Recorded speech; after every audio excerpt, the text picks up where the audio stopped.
Bonjour à tous, je suis Samantha Bailly et je suis ravie de vous retrouver pour une nouvelle vidéo. Aujourd'hui, nous allons parler d'un sujet que vous avez beaucoup réclamé, d'un sujet sur lequel vous me posez en permanence des questions, notamment sur les lives YouTube ou par mail. Pour vous donner un ordre d'idée, je dois recevoir 3 à 4 messages par semaine me posant des questions sur l'agent littéraire.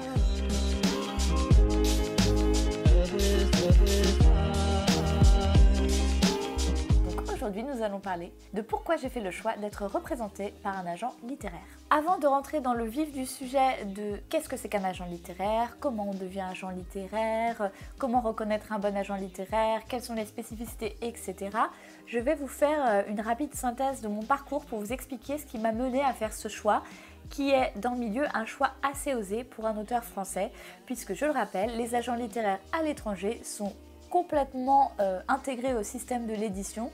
Et les agents le sont en France également, mais pas pour les auteurs français, uniquement pour les auteurs étrangers et pour les cessions de droits en fait qui ont lieu de l'étranger vers la France. J'avais 18 ans quand j'ai signé mon premier contrat d'édition, donc j'étais extrêmement jeune. Et de 2009, donc date de l'apparition d'Oraison, à 2012, j'étais publiée par une petite maison d'édition nommée Mille Saisons, avec laquelle j'ai, on va dire, entre guillemets, appris le métier et fait mes premières armes d'auteur. De 2009 à 2012, j'ai vraiment découvert l'envers du décor, mais du point de vue et du prisme de la micro-édition. C'est-à-dire que je faisais des salons littéraires presque tous les week-ends, je portais des cartons, j'avais accès en fait à toutes les données aussi sur mon roman, ce qui était passionnant de savoir un petit peu qui en commandait, où ça se vendait, etc. Donc il y avait une vraie transparence comme ça sur la vie du livre à partir du moment où elle sortait. J'avais aussi pu choisir mon illustratrice, j'avais pu aussi faire des choix de mise en page, de graphisme, etc. Donc à travers cette première expérience dans la micro-édition, j'ai vraiment mis la main à la pâte et quelque part j'ai appris déjà à connaître les éditeurs. Et donc dans ce cas-là, une petite structure d'édition, on va dire les mains dans le cambouis, parce que je n'étais pas une auteure qui avait envoyé son manuscrit, qui en était complètement détachée, ensuite il sortait un an plus tard, etc. Toutes les semaines, je voyais l'équipe de la maison d'édition, je partageais avec cette équipe aussi leurs inquiétudes sur l'avenir, la façon dont il fallait procéder pour faire exister les romans, etc. Donc quelque part, j'ai été formée, on va dire, par cette petite équipe. En 2012, j'ai signé avec de bien plus grandes maisons d'édition, ce qui a marqué le moment où j'ai commencé à vivre entièrement de ma plume, où je m'y suis consacrée. J'ai découvert une autre facette de l'édition qui sont les moyens et les grands éditeurs. J'ai donc accédé à la chaîne du livre dans toute sa complexité. J'étais très curieuse et j'avais envie d'apprendre, j'avais envie de comprendre les problématiques des éditeurs, donc j'étais vraiment très à l'écoute de tout ce qu'ils m'expliquaient sur le fait que c'était un métier extrêmement dur, qu'en effet, ils ne touchent pas toute la part sur le livre, on est bien d'accord. Un éditeur touche en effet un pourcentage sur le prix de vente du livre, mais il y a ensuite une redistribution avec le diffuseur-distributeur, le libraire, etc. On me parlait beaucoup de la surproduction, de la difficulté des éditeurs, etc. Donc j'étais vraiment dans l'empathie avec les éditeurs à me dire qu'ils avaient vraiment un boulot extrêmement difficile et pas une seconde, je pensais à moi, mes conditions d'auteur. Donc le métier d'auteur, vous ne touchez absolument pas un salaire tous les mois, vous n'êtes pas salarié, vous êtes complètement indépendant, vous n'avez aucune protection sociale, vous n'avez pas le droit au chômage, bref, vous n'avez le droit à rien. Ce n'est pas du tout un statut d'intermittent du spectacle ou quoi, c'est vraiment un statut comme si vous étiez freelance. Et donc je touchais la valoir à signature du contrat, une autre partie parfois à parution. Et sur les ventes, sachez que les auteurs à l'heure actuelle n'ont pas accès à leurs ventes, ils n'ont que une seule fois par an, ce qu'on appelle la réédition de compte, c'est-à-dire leur relevé de droits, à peu près entre mars et avril. Et à ce moment-là, ils touchent les droits que l'éditeur leur doit sur les ventes qui ont eu lieu durant l'année. Ce qui crée des paiements en fait extrêmement espacés, parfois complètement précaires, parce que comme je le disais dans la vidéo vie d'auteur, être un auteur jeunesse, il suffit que Martine de la Conta soit en vacances et puis hop, le paiement aura lieu dans 2 mois, etc. Donc j'ai vécu cette période où je vivais de l'écriture avec moins d'un SMIC, dans une précarité immense. Ce que je précisais sur mes conditions, c'est que je vivais donc à Paris avec un loyer en étant une jeune femme indépendante. Donc autant vous dire que j'avais vraiment juste de quoi vivre. Pourtant j'étais super organisée, j'avais fait les choses mais bien, j'avais tout préparé, j'avais fait un petit tableau de savoir à quel moment j'allais toucher ci ou ça pour être très organisée et très lucide en fait. Donc en tant que tel, les revenus, je les avais pour en vivre, mais c'était le moment où je les touchais qui était extrêmement compliqué parce qu'il y avait toujours, mais toujours un problème, toujours un retard, etc. Je sais que ce n'est pas que l'apanage des auteurs, c'est l'apanage de beaucoup d'indépendants. Durant ces années-là, ma période Ubisoft, j'avais aussi fait en parallèle de mon CDD chez Ubisoft un master en édition parce que j'avais envie de savoir un peu comment on formait ces éditeurs qui sont mes partenaires de travail, toujours dans cette optique de mieux les comprendre. Parce que je pars toujours du principe que pour travailler ensemble, il faut un minimum, on va dire, de compréhension mutuelle et ça me paraissait très important de me renseigner au maximum sur les façons de travailler dans l'édition. J'étais vraiment choquée que dans ce master, on parle de tous les chaînons de la chaîne du livre. On parlait de l'imprimeur, on parlait de l'éditeur, on parlait du diffuseur, on parlait du libraire, on parlait des bibliothécaires, on parlait vraiment de tout le monde, des correcteurs, etc. et jamais de l'auteur. Donc étant auteur, malicieusement, j'ai posé une petite question en disant « Mais les auteurs alors ?» Et j'ai une prof qui m'a répondu « Les auteurs, moins ils en savent, et mieux ils se portent ». Ce qui reflète ce que beaucoup de gens pensent dans le métier, c'est-à-dire que oui, il y a des métiers du livre, mais auteur n'est pas un métier. De la part de beaucoup d'éditeurs, j'ai eu des encouragements, souvent des grands compliments sur ce que je faisais, etc. Et quand j'ai commencé à parler de certains sujets, on m'a quand même dit des phrases du genre surtout ne parle jamais de tes pourcentages avec les autres, tu sais, ça pourrait susciter des jalousies, et puis c'est un sujet tabou, on n'en parle pas. Pour information, j'avais des pourcentages bien plus bas que certains de mes collègues.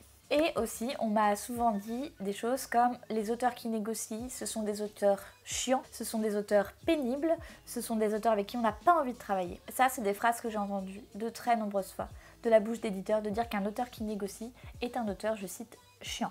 Entre 2012 et 2015, pour vous resituer, j'ai tout de même publié 11 romans et pas des moindres, parce que vous savez qu'il y a quelques pavés parmi ceux-là, 2 contes pour enfants et de très nombreuses nouvelles dans des anthologies par exemple. C'est pour vous dire que je bossais beaucoup. Je n'avais pas de week-end, pas de vacances, il n'y avait jamais de repos et voilà, je faisais absolument tout, je mettais toute mon énergie pour essayer de m'en sortir. En 2014, je me suis retrouvée comme, hélas, beaucoup d'auteurs que je connais qui vivent de leur plume. En général, c'est marrant, c'est au bout d'1 ou 2 ans. Il y a une usure, une fatigue et j'ai fait ce qu'on appelle un burn-out. C'est la première fois que j'en parle ici, c'est un sujet très sensible pour moi. Pendant ce burn-out, du coup, je n'avais aucune protection sociale, rien. J'ai eu la chance de recevoir beaucoup d'aide à ce moment-là de ma vie et je remercie très sincèrement les organismes ou les personnes qui m'ont soutenue à ce moment-là qui se reconnaîtront.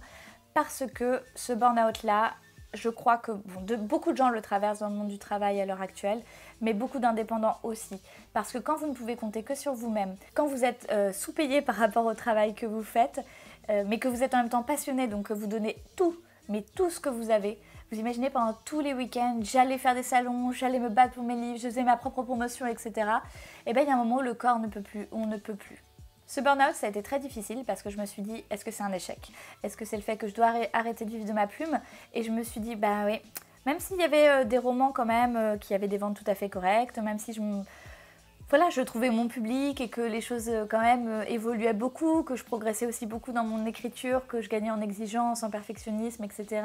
Je me suis rendu compte à ce moment-là que les conditions de rémunération et les conditions aussi de négociation avec les éditeurs étaient tout simplement impossibles. Impossible pourquoi? Parce que le rapport de force est totalement déséquilibré. Quand on vous dit que ce n'est pas possible de négocier, eh bien vous le croyez parce que vous n'avez pas forcément d'informations à ce niveau-là. Je ne veux pas accuser les éditeurs, je sais que les éditeurs défendent leurs intérêts. Néanmoins, il y a quelque chose qui n'est jamais dit, qui est toujours tu dans ce milieu-là.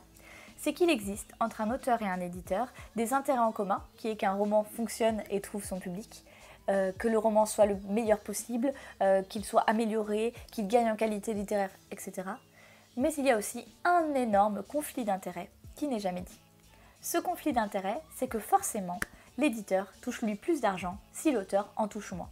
C'est extrêmement simple, mais vous n'imaginez pas à quel point c'est un non-dit immense. Déjà, quand j'ai commencé à me professionnaliser, avant même d'avoir fait un burn-out, j'ai fait tout un tas de formations proposées notamment par la Société des gens de lettres, des formations de très grande qualité qui permettent de se former juridiquement, fiscalement, etc. Donc je me suis dit, ok, tu vas apprendre à négocier, tu vas apprendre ce que c'est qu'un contrat d'édition, tu vas apprendre à tout relire, bref, tu ne vas pas seulement être auteur-artiste, tu vas aussi devenir technicienne de ton métier et acquérir un certain nombre de savoirs et de connaissances dans des domaines qui t'étaient complètement inconnus. J'ai pris en fait mes responsabilités, je me suis dit c'est moi l'auteur, c'est moi qui accepte ces mauvaises conditions de travail, donc il faut que je m'informe pour ne plus accepter ces conditions et essayer un peu de comprendre ce qui se passe. J'ai aussi adhéré à la charte des auteurs et illustrateurs jeunesse qui fait un travail de fond incroyable justement pour la défense des droits des auteurs de littérature jeunesse, la défense plus généralement de la littérature jeunesse au sein de la culture et de la société, mais aussi la défense des droits et des auteurs qui peuvent se retrouver dans des situations extrêmement vulnérables. Face à un éditeur, j'ai rapidement compris qu'il y avait un double langage, à la fois en fait le directeur littéraire, donc la personne passionnée de livres avec qui on allait échanger sur le sujet de ce que j'ai écrit, des personnages, de la structure, etc. Donc vraiment dans le vif de ce qu'il y a de plus artistique, dans ce qu'il y a aussi de plus humain, puisque bien sûr que quand vous écrivez quelque chose, ça touche parfois au domaine de l'intime, ça touche aussi à ce que vous êtes profondément, donc l'éditeur, c'est cette personne-là, mais un éditeur, c'est aussi un chef d'entreprise. Et il ne faut pas l'oublier, puisque aux dernières nouvelles, les maisons d'édition, en tout cas pour la grande majorité, ne sont pas des associations ou ne sont pas, on va dire, des causes caritatives. Hein. Donc forcément, leur but premier, c'est quand même de se faire de l'argent. Donc je suis passée du langage de la création que j'ai toujours connu, à apprendre un nouveau langage qui était le langage juridique, qui était le langage fiscal, qui était finalement le langage de mon éditeur, le langage du directeur financier, de celui qui gère une maison d'édition. Le problème, c'est que quand j'ai commencé à vraiment me professionnaliser, je me suis retrouvée face à des réactions que je vais vous énumérer. Et là, je pense que beaucoup d'auteurs vont se retrouver là-dedans. C'est que quand je suis allée en fait sur le langage extrêmement professionnel, on m'a répondu avec un langage affectif. Tout d'abord avec la séduction dans la parole. En général, on m'a toujours fait énormément, mais énormément de compliments en me disant combien j'étais talentueuse, combien mes romans étaient formidables, etc. Et en fait, du coup, dès que j'abordais cette question de la négociation, j'ai eu le droit vraiment à des phrases comme ça du genre « Ouh là là, non mais attends, Samantha, négocier !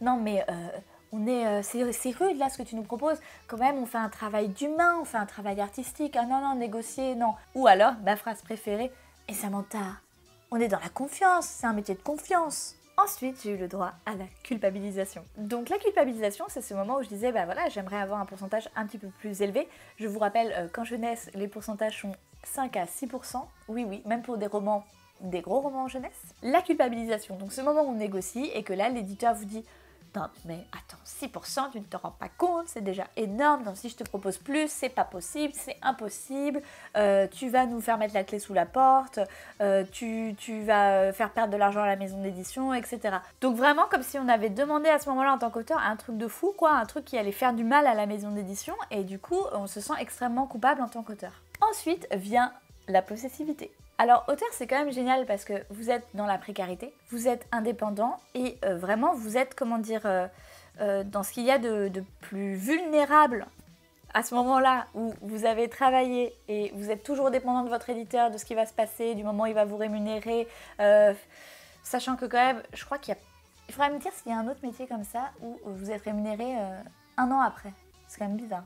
Et alors là, l'éditeur va exprimer à l'auteur de manière voilée ou explicite, ça dépend, ça peut être très sous-entendu, que quand même, il appartient à la maison d'édition. Alors pourquoi il appartient à la maison d'édition? Parce que la maison d'édition l'a entre guillemets lancé, donc il n'a pas le droit d'aller ailleurs. L'auteur, ce n'est pas un salarié. Un auteur n'a aucun des avantages de la fidélité. Il n'en a aucun. Il a la précarité, il a le souci en permanence de se renouveler, il est vraiment très vulnérable. Donc il n'a aucun des avantages de salarié, il n'a que les inconvénients de l'indépendance. Et en plus, il devrait avoir, en gros, aucun des avantages de l'indépendance, c'est-à-dire qu'il devrait en plus être fidèle et complètement corvéable par rapport à un seul interlocuteur professionnel, l'éditeur. La liberté est la prérogative de l'auteur et je le soutiens, je sais que ce n'est pas le point de vue de certains, mais moi je le soutiens, que la liberté c'est la prérogative de l'auteur. Honnêtement, moi en tant qu'auteur, je ne rêve que d'une chose, c'est d'avoir mon éditeur avec lequel je travaille. J'ai pas envie de changer, j'ai envie de rester avec lui. Et si tout se passe bien, de toute façon, il n'y a absolument aucune raison de partir.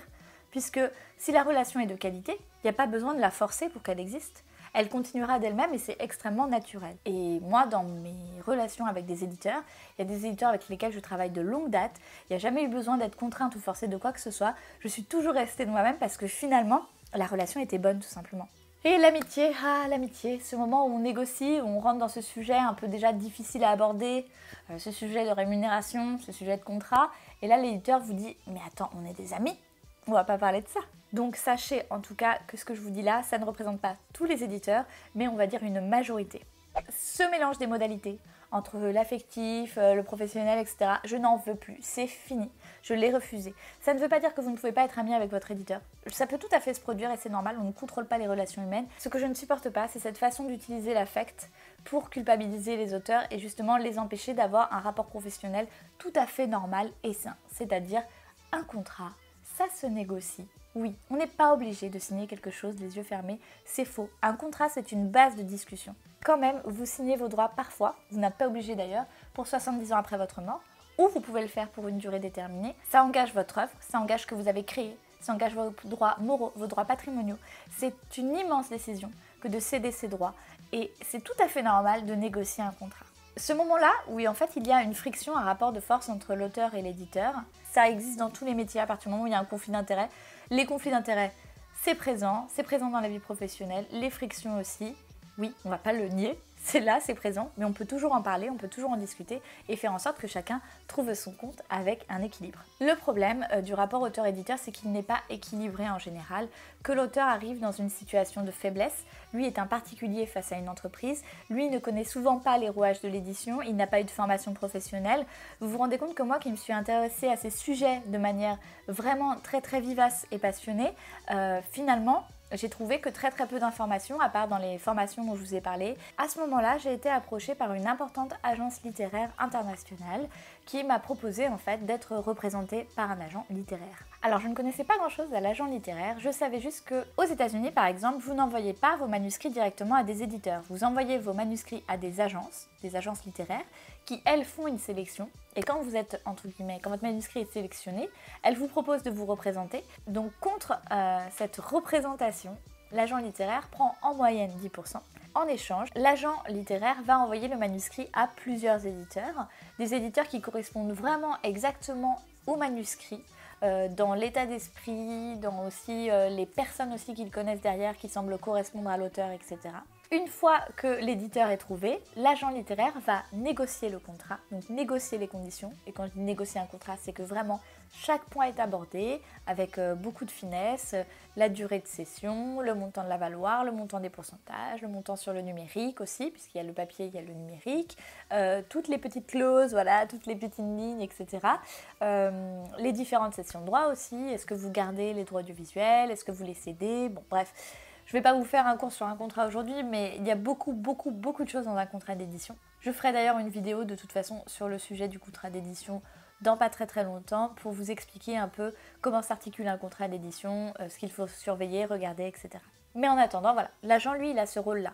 Donc un agent, c'est un négociateur, c'est un juriste. Un agent, c'est aussi un carnet d'adresses parce qu'il il connaît tout le monde, on va dire, dans le milieu de l'édition et c'est un art de créer un mariage en fait. C'est l'art de savoir quel manuscrit irait bien dans quelle maison et aussi quelles personnes peuvent bien s'entendre parce que quand même quand on travaille sur un manuscrit et sur un ouvrage, voilà, c'est quand même aussi bien de bien s'entendre avec la personne qui est là. Dans les pays étrangers, donc, l'agent, c'est un intermédiaire systématique. Vous ne pouvez pas envoyer votre manuscrit directement à un éditeur, ça n'existe pas. L'agent, en fait, il a un rôle qui est attribué, qui me paraît extrêmement logique, il est le gardien des intérêts de l'auteur. Ça ne veut pas dire qu'il va aller contre les intérêts de l'éditeur, parce que le but, c'est que tout se passe bien, en fait, tout simplement. Il n'y a pas de façon plus simple de le dire, c'est que tout se passe bien. C'est surveiller, en fait, que le mariage auteur-éditeur soit un mariage heureux, épanoui, qu'il n'y ait pas de problème, de vice de forme, etc. Parce qu'en fait, un contrat d'édition, ce n'est pas rien. Un contrat, c'est un lien de confiance entre des individus. C'est ce qui va, en fait, baliser une relation, quelque part. Et c'est donc très important, même si ça paraît être un blabla juridique, que les choses soient bien posées, parce qu'un contrat, ça définit la relation entre deux individus. Donc autant les éditeurs français ont l'habitude de travailler avec les agents. Tous les titres qui viennent de l'étranger en France passent par des agents. Donc forcément, c'est un petit peu compliqué, mais pour vous résumer, vous avez à l'étranger un auteur, son éditeur, son agent étranger qui le représente, et l'agent étranger va souvent avoir une antenne dans un autre pays, donc par exemple une antenne en France dans ce cas précis. Et donc l'antenne française va elle être en contact direct avec les éditeurs français. Il y a donc deux types de représentation, ce qu'on appelle la représentation indirecte. Donc là, dans ce cas-là, par exemple, un agent français qui va représenter les intérêts d'une agence étrangère pour un auteur étranger, ou la représentation directe, c'est-à-dire par exemple un agent français qui va représenter un auteur français ou un agent français qui, pourquoi pas, peut représenter en direct un auteur étranger si voilà, le cas se produit. Donc l'agent en France est-il beaucoup pratiqué? On n'a pas énormément de statistiques là-dessus. Il y a Juliette Jost qui a fait une étude passionnante pour le motif. Je vous ai mis le lien en barre d'infos, je vous invite à aller voir. En fait, Juliette Jost a fait un tour d'horizon de cette pratique de l'agent. Est-ce intéressant ou pas? C'est extrêmement complet, extrêmement pointu. À mon sens, il y a des petites choses qui manquent et ça date encore un petit peu. Mais c'est intéressant de voir qu'en fait, en France, alors que les éditeurs ont l'habitude des agents pour l'étranger, les éditeurs refusent en fait la pratique de l'agent, pour la plupart. Certains éditeurs sont tout à fait ouverts, mais honnêtement, on sent que c'est quand même un sujet sensible. Pourquoi? Parce que les éditeurs ont l'impression qu'on va leur voler leur talent, et puis je crois qu'il faut être assez honnête aussi. Voilà, un agent, il va forcément demander de meilleures conditions, et en fait, un agent littéraire, pour moi, c'est un peu comme quelqu'un d'omniscient. Si on était dans une entreprise, c'est quelqu'un qui connaîtrait la rémunération de tout le monde, qui saurait comment ça se passe et qui du coup dirait en gros tu peux pas me la faire. On ne prend pas un agent, c'est-à-dire que vous pouvez pas juste appeler un agent et dire ça y est, allez-y, faites votre boulot, parce que l'agent fait un choix en fait. Il y a ce côté sélection. Le manque de développement des agents en France, je pense, est dû à la frilosité des éditeurs et c'est vraiment dommage parce que je pense que ça contribue à la professionnalisation des auteurs et à mieux les protéger. Et que peut-être que ça a l'air comme ça d'être d'une perte d'argent ou une perte de marge pour certains éditeurs de se dire que bah oui forcément les conditions des auteurs français sont extrêmement basses par rapport à ce qui se pratique à l'étranger, mais vraiment c'est hallucinant. Donc évidemment il y a une perte de marge à ce niveau-là, mais moi je vous donne un exemple sur mon expérience. Être représenté par un agent littéraire, ça m'a permis de gérer des meilleurs contrats. Ça m'a permis donc d'avoir aussi plus de temps parce que j'ai été moins surmenée. Ça m'a permis de développer la chaîne YouTube par exemple, de prendre 7 semaines par mois. Et ma chaîne YouTube, qu'est-ce que ça fait? Et bien ça fait connaître ce que je fais aussi. Ça donne des conseils et je le fais pour tout un tas de raisons. Ça me fait aussi connaître en fait en tant que personne, c'est un temps que je prends pour me développer moi en tant qu'individu, en tant que créatrice. Au niveau des pourcentages que prennent les agents, un agent il prend entre 10 et 15% en moyenne, je dis bien en moyenne, de vos droits d'auteur, c'est-à-dire de votre avaloir et des pourcentages que vous allez ensuite toucher si vous avez amorti l'avaloir. Par exemple, sur un livre, je touche 10%. L'agent va toucher par exemple 10% de mes 10%. Si vous avez des questions sur ces sujets de la rémunération, je vous invite à voir cette vidéo que je vous mets en lien ici où j'en dis un petit peu plus sur la façon dont ça fonctionne. Vous ne rémunérez pas l'agent en tant que tel directement. L'agent va prendre sur vos droits d'auteur au moment où vous allez être payé. C'est-à-dire que quand vous êtes représenté par un agent, vous n'avez pas besoin de le payer tous les mois ou quelque chose comme ça. Quelque part, votre agent, il est payé à sa performance, entre guillemets, puisqu'il n'est payé qu'au moment donné où vous êtes payé vous. Donc l'intérêt de l'agent, évidemment, c'est que vous soyez le mieux défendu possible. Un agent, c'est pas pour autant qu'il va être quelqu'un qui va essayer d'avoir l'éditeur, c'est pas du tout la question. Un agent, il va essayer de trouver en fait les conditions justes et la rémunération juste de l'auteur par rapport à deux potentiels, le potentiel littéraire d'un livre et le potentiel commercial. Moi, je trouve ça très important, très important de soigner ces contrats. Vous avez tellement d'histoires d'auteurs qui ont débuté, qui n'ont rien négocié, qui ont signé des romans à des conditions misérables et en fait qui ont fait un gros best-seller et qui sont parfois des gens actuellement qui vivent maintenant très mal alors que ces personnes ont fait un best-seller parce que les éditeurs ont cet argument de dire oui mais ils n'avaient pas l'expérience. Pour moi un contrat ça n'a rien à voir avec l'expérience. Enfin je veux dire on n'est pas justement dans une entreprise où on vous demande d'avoir 5 ans d'expérience pour être auteur, ce n'est pas ça. Un roman en tant que tel vous pouvez le juger, vous pouvez juger de sa valeur, vous pouvez dire bah oui en effet c'est un bon roman, il est excellent, peut-être que t'es pas encore connu mais en même temps devinez quoi, c'est le rôle de l'éditeur de faire connaître l'auteur, de prendre ce risque, un risque en effet qu'il engage, mais un risque en échange duquel il a quand même aussi une bonne part sur les droits.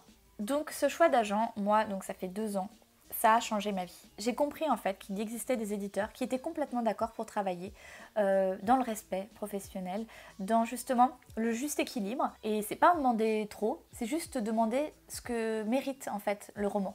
C'est de dire si vous faites tant de tirages pour ce livre, ça me paraît juste d'avoir à ce minimum-là de pourcentage, d'avoir cette rémunération-là. Sur ces droits-là, oui, moi je connais ça, j'ai pas envie de céder mes droits audiovisuels parce que j'ai déjà des contacts là-dedans. Ok, je vous cède les droits étrangers, mais pour par exemple 3 ans parce que j'ai pas envie que vous gardiez des droits desquels vous n'allez rien faire. Alors, je ne veux pas vous dire que l'agence est une solution miracle, mais en tout cas, de mon côté, ça a retiré le rapport de force qui m'était assez difficile. Paradoxalement, maintenant, ce rapport de force ne me fait absolument plus peur, parce que j'ai commencé à comprendre comment ça fonctionnait. J'ai commencé à savoir aussi un peu ce que je valais, entre guillemets, et du coup, maintenant, ça ne m'effraie absolument plus. Mais un agent, voilà, c'est quelqu'un aussi qui va pouvoir...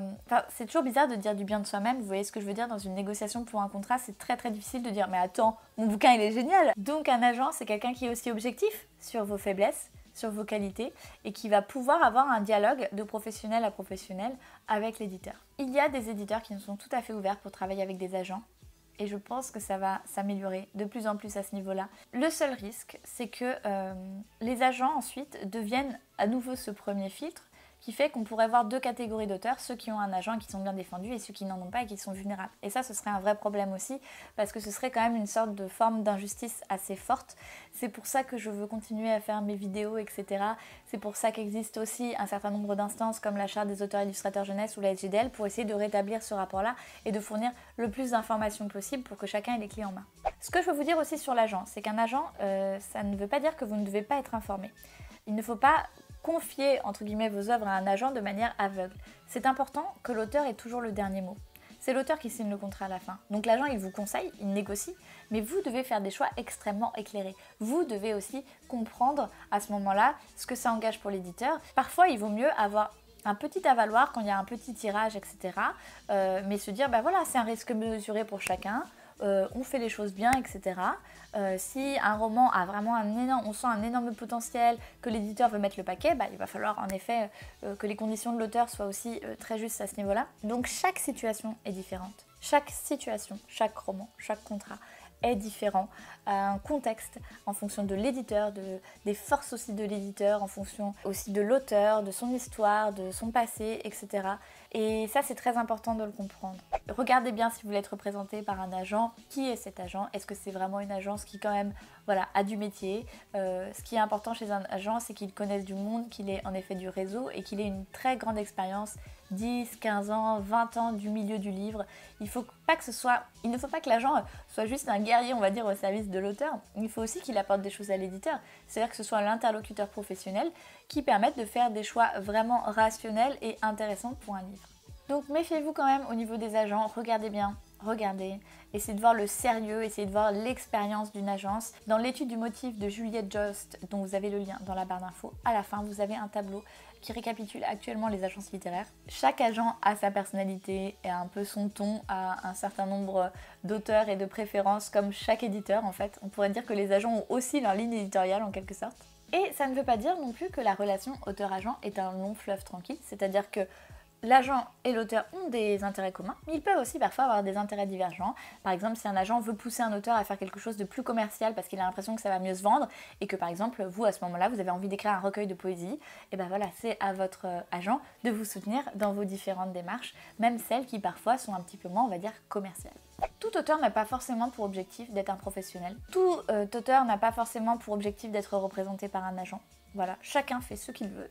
Mais moi, je continuerai de bondir quand des membres de la chaîne du livre ne traiteront pas des auteurs comme des professionnels. Et du coup, cet aspect négociation, qui est quand même inhérente à l'agent, on va dire, elle me paraît fondamentale et que ça devienne quelque chose de normal de négocier un contrat. Et en tout cas, moi, de mon expérience, être représentée par un agent, ça m'a donné une grande sérénité, une grande force aussi. Et ça m'a appris des choses, vous n'imaginez pas, encore juridiquement et sur plein d'aspects.